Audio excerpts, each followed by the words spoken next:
तो मजबूरन 21 सितंबर 2024 को मैं चोलामंडलम ऑफिस में जाकर आत्मदाह करूंगा। और दूसरी गाड़ी जिसका कोई आदेश नहीं था, उसमें पुलिस की संलिप्तता और पुलिस के संरक्षण में दूसरी गाड़ी को चोलामंडलम फाइनेंस द्वारा ज़बरदस्ती लूट के लेकर कोई भी पेपर माननीय पुलिस अधिकारियों के द्वारा और माननीय फाइनेंस कंपनी के जो भी वहाँ पर अधिकृत व्यक्ति थे उनके द्वारा कोई भी पेपर मुझे नहीं दिए।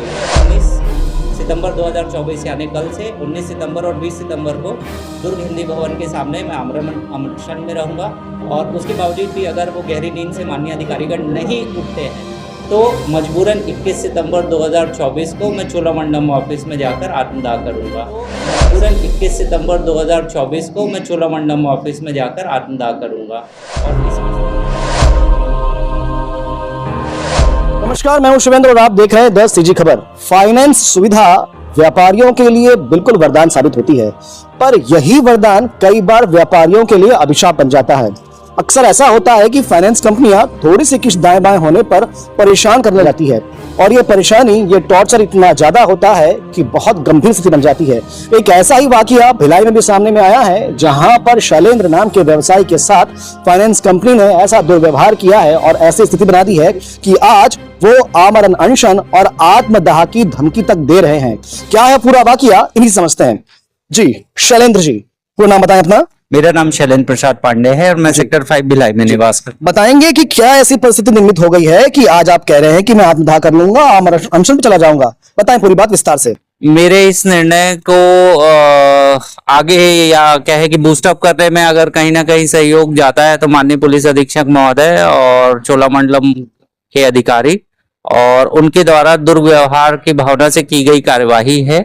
क्योंकि इनके द्वारा मेरी एक गाड़ी को माननीय कलकत्ता सिविल कोर्ट के न्यायालय से सीज करने का ऑर्डर था, जिसका उन्होंने परिपालन किया, उसमें मुझे कोई आपत्ति नहीं है। लेकिन दूसरी गाड़ी को माननीय सिविल कोर्ट के आदेश या किसी भी तरीके का ऐसा आदेश न प्राप्त होते हुए भी पुलिस अभिरक्षा में मेरी दूसरी गाड़ी जो ट्रेलर थी उसको लूट कर ले जाया गया। तो आप बड़ा आरोप लगा रहे हैं पुलिस अधीक्षक महोदय पर, वो तो न्याय का पालन ही करते हैं। अपनी घटना जो आपके साथ हुआ, जरा विस्तार से बताएं। कब आपने गाड़ी फाइनेंस की थी और क्या किस्तें छूट गई थी, पूरा बताएं। मैंने चोलामंडलम से वित्तीय सहायता में 22 मार्च 2023 को अपनी 2 ट्रेलर फाइनेंस करवाई थी और जिसकी दिसंबर तक 7 महीनों की किस्तों में मैंने 5-5 जनवरी तक की किस्तों में 5-5 किस्तों का भुगतान कर दिया था। लेकिन दुर्भावना से और मेरी जानकारी के बिना जो सिक्योरिटी चेक मैंने गाड़ी फाइनेंस कराते वक्त लिए थे, उन चेकों को 15 दिसंबर 2023 को उसमें मनमाफिक 18,32,000 रुपए का चेक रकम भरकर चेक को बाउंस करवा दिया गया। वही मेरी पहली आपत्ति आई थी कि जब मैं किस्तों का भुगतान कर रहा हूँ, आपके कहे अनुसार कर रहा हूँ और मेरी जब सिर्फ 3 किस्तें ही पेंडिंग है, तो किस आधार पर आपने 18,32,000 का चेक मुझे बाउंस करवाया आपके द्वारा। और उस पर उन्होंने कहा था कि ये एक प्रक्रिया होती है ऑफिस की, इसका कोई फर्क नहीं पड़ेगा। लेकिन उनका जो आश्वासन था वो झूठा था। वो इसलिए झूठा था क्योंकि उसके ठीक 15 या 20 दिन बाद उनके माननीय अधिवक्ता राजेश मिश्रा के द्वारा मुझे एक विधि नोटिस प्राप्त हुआ कि अगर मैं 18,32,000 सिर्फ 3 किस्तों के बाउंस होने के एवज में अगर मैं 18,32,000 का उनको भुगतान नहीं करता हूं तो मेरे खिलाफ न्यायालय की शरण में जाएंगे और मुझ पर 138 NI एक्ट के तहत FIR दर्ज करवाएंगे और मुझे कोर्ट में घसीटेंगे। और आज वही हो रहा है कि इन गाड़ियों के चक्कर में जब तक मैंने भुगतान किया, मैं न्याय प्राप्ति के लिए, इन्होंने मेरी एक गाड़ी में जबरदस्ती GPS भी लगवा दिया था जब वो गाड़ी मैकेनिक के गैरेज में खड़ी थी और वहां पर कोई भी नहीं था। रात के अंधेरों में चोलामंडलम के अधिकृत अधिकारियों और GPS फिट करने वाले लोगों द्वारा उनका वीडियो फुटेज भी हम लोग के पास है।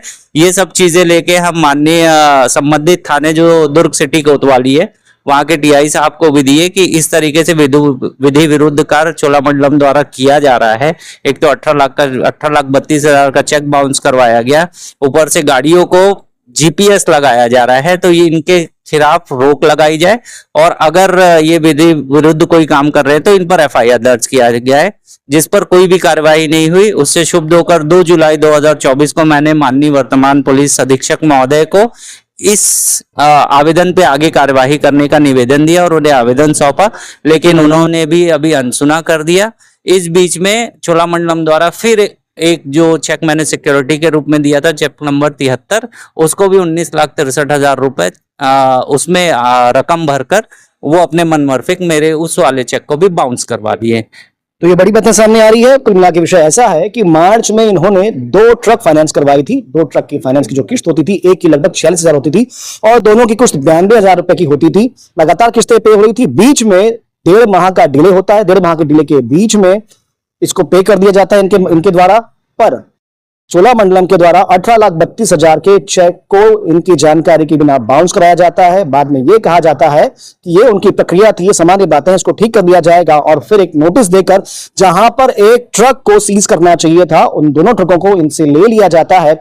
आज ये न्याय की लड़ाई लड़ रहे हैं। फिलहाल अब ये स्थिति है कि ये अपनी न्याय की मांग को लेकर आत्मदाह और आमरण अनशन पर जाने वाले हैं।